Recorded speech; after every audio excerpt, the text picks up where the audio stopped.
How did Project Indigo come into being? Yeah, I mean, I kind of came up with the general idea, and it actually started with Megapont.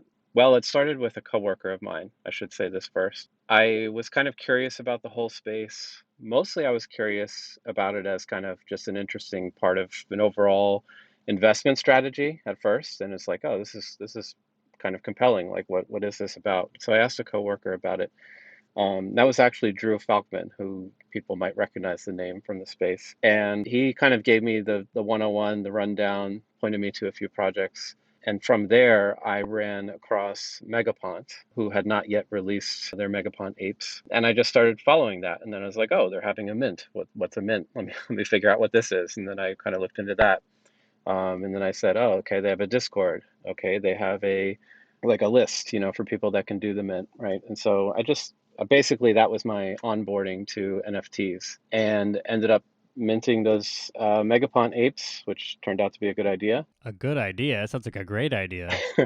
Yeah, yeah, it was kind of a lucky first experience, I guess. But then, I got to know the team there. I saw that what they were doing was really cool, that they were creative people, right? They weren't just trying to make money. And I was like, I want to do this. I have a variety of interests that I think kind of just somehow came together. And I was like, I want to tell a story. I'd love to create maps. I'd love to create worlds, and this whole thing just kind of started forming up in my brain. I put together some initial crappy, sketches and things, and showed them around.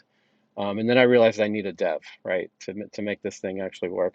So I put some feelers out there, and yeah, I mean, Tim can kind of describe what happened next. Yeah, sure. So, like you said, I kind of have a similar story with Megapon. I'll take it back just a little bit. Back in 2013 in Jiu-Jitsu, I heard about Bitcoin from one of my training partners, and since then I've just kind of obsessed with Bitcoin. Started looking around to different cryptocurrencies.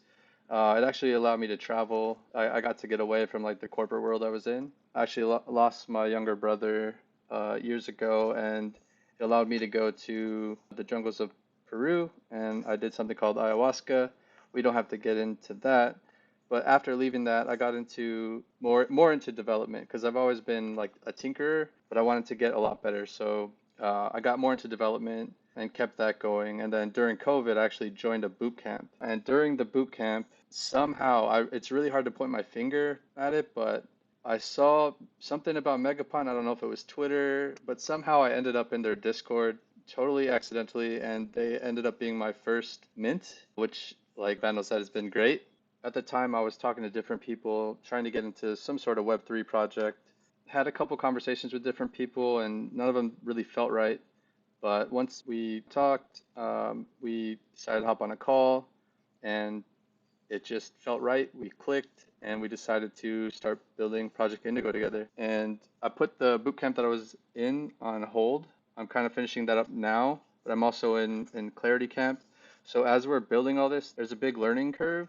The community has been great, and I got to give a big thanks to a lot of people that helped put this together, including Byzantian, Stacks NFT, and Megapont. So you guys met in the Megapont Discord and just putting out feelers of like, hey, who wants to build a project out? It's actually on Twitter. Okay. That's where he was. That's where I saw his art being posted. He was just kind of putting it out there, asking if people were interested in it, and I thought it was really, really dope. And it seems like a lot of people feel the same. Yeah, we I think we realized that we were both in Megapont sort of while we were connecting on Twitter. So Vandal, are you the artist in this for Project Indigo? Yeah, right. So initially, I was an artist, and I put together a draft of kind of like an introduction to the story element because we knew we wanted to have like an interactive story. And then that has kind of evolved into community manager, talent recruiter, writer, sometimes artist, still web designer. You're wearing all the hats. Well, yeah, everything except development, which Tim is handling and handling well. So the responsibilities have been, quite honestly, a little bit more than I anticipated, and I think that just comes with really wanting to run a successful project and really wanting to be creative and do something interesting. But yeah, a lot of hats, but we found a lot of help too. So we're working with some pretty amazing people, both on the dev side and on kind of the art and content side. So yeah, it's been a learning curve in many ways, not just on the technology side. Cool. Yeah. I mean, I want to get into the whole idea of what you're doing because it is really interesting. So, can you explain just this idea of interactive storytelling and what this looks like? And how did you come up with this idea? I guess there's a bunch of ways to kind of explain or compare what we're doing to other things. Are you guys familiar with like the old Choose Your Adventure books? Oh, I yeah. used to love those as a kid. I would just spend hours in the library dying on page 4 and 5 and 6.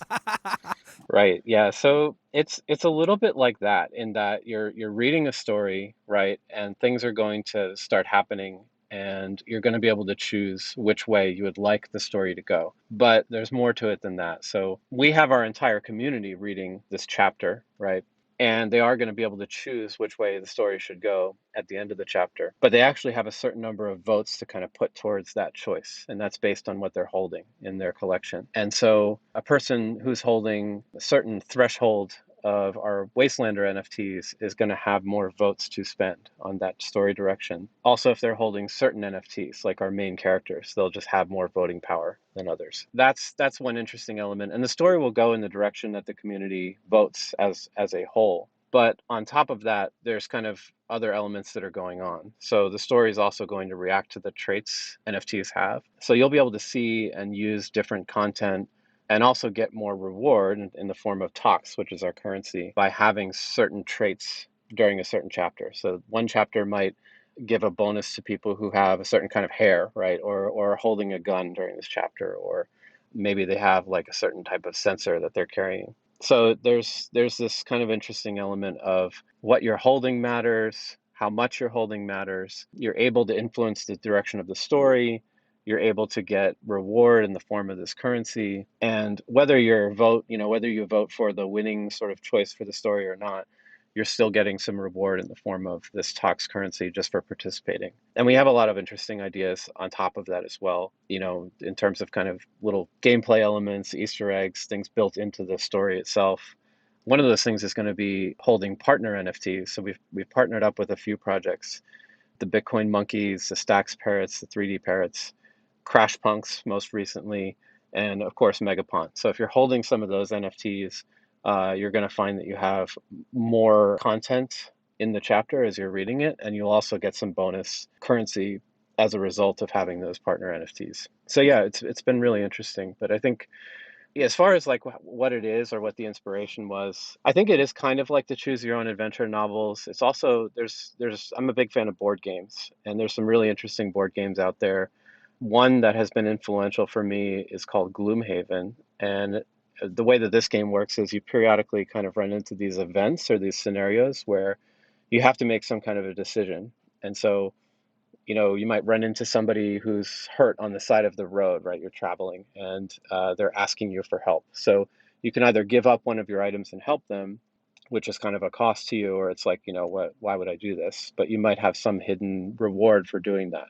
Or you can tell them, tough luck and move on. And then maybe some other effect happens, right? It might be rewarding in some way, but you might have a disadvantage in another way. So board games are another big source of inspiration for this. Of course, RPGs, we have these interactive conversations in the story where you can talk to one of our characters and they'll say something, you say things back, and you can unlock progression in the conversation.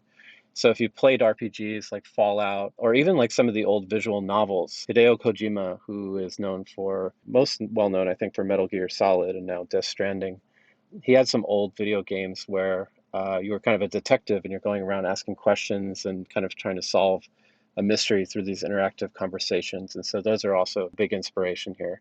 So yeah, I think it's just like taking elements from all these genres, all these games, all these experiences that I've always loved, and using NFT technology to kind of like make it more interesting and give you like a real sense of, making use of the things that you've acquired from our collections. This is so cool.